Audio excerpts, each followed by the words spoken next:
pertanyaan akan kami bacakan satu kali, ditujukan untuk calon bupati dari nomor urut 3. Dalam RPJMD Kolaka Timur tahun 2025 hingga 2029, penguatan fungsi dan peran kelembagaan pemerintahan menjadi poin mendasar. Desa adalah bagian dari pemerintahan daerah yang setiap tahunnya mendapatkan kucuran dana desa dan alokasi dana desa. Upaya apakah yang akan Anda lakukan untuk mengontrol penyalahgunaan dana desa dan alokasi dana desa tersebut?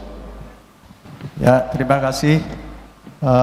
Menjawab pertanyaan bahwa alokasi dana desa saat ini memang ramai dibicarakan, terjadi penyalahgunaan.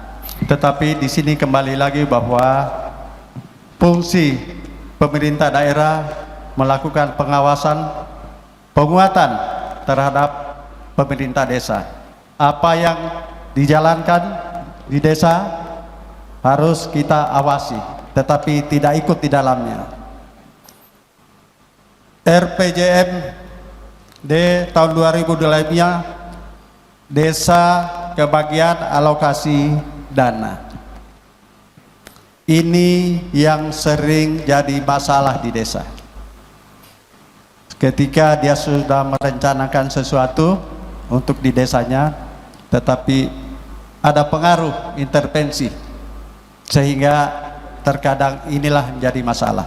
Contoh, kami ketika pergi di pedesaan tempat persawahan, hampir 80% jalan tadi tidak ada yang baik, rusak semua. Padahal sebenarnya dana desa harus dimanfaatkan sebesar-besarnya untuk kesejahteraan masyarakat desa, terutama kaum petani yang di desa itu.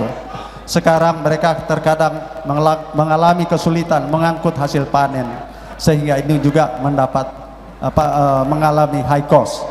Ke depan kita tidak boleh lagi ikut campur pada desa, tetapi kita membimbing desa untuk melaksanakan tugas pokok dan fungsinya.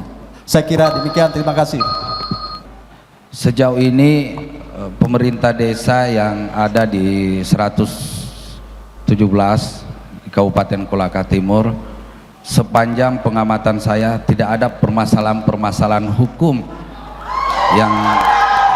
yang tadi apa yang disampaikan orang tua kita Pak Haji Dale. Sejauh ini tidak ada permasalahan terkait penanganan hukum dari APH, ada beberapa desa.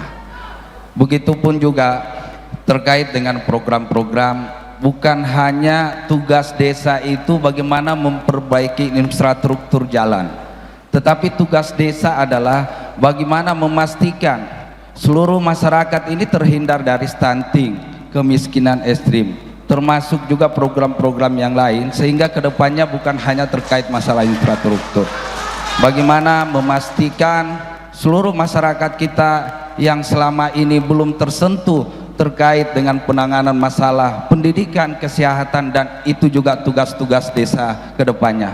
Mungkin itu saja, terima kasih.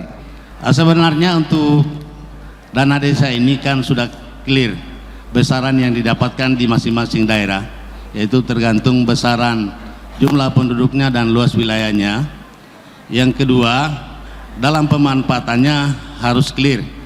Clearnya apa? Tidak boleh dipakai di luar dari kepentingan masyarakat dalam hal infrastruktur pedesaan. Yang kedua, selain dana desa tadi, ada yang dinamakan alokasi dana desa, yaitu dana sharing dari dana desa tadi yang besarannya 10% yang didapatkan dari besaran dana transfer umum dikurangi dengan dana alokasi khusus atau dana DAK.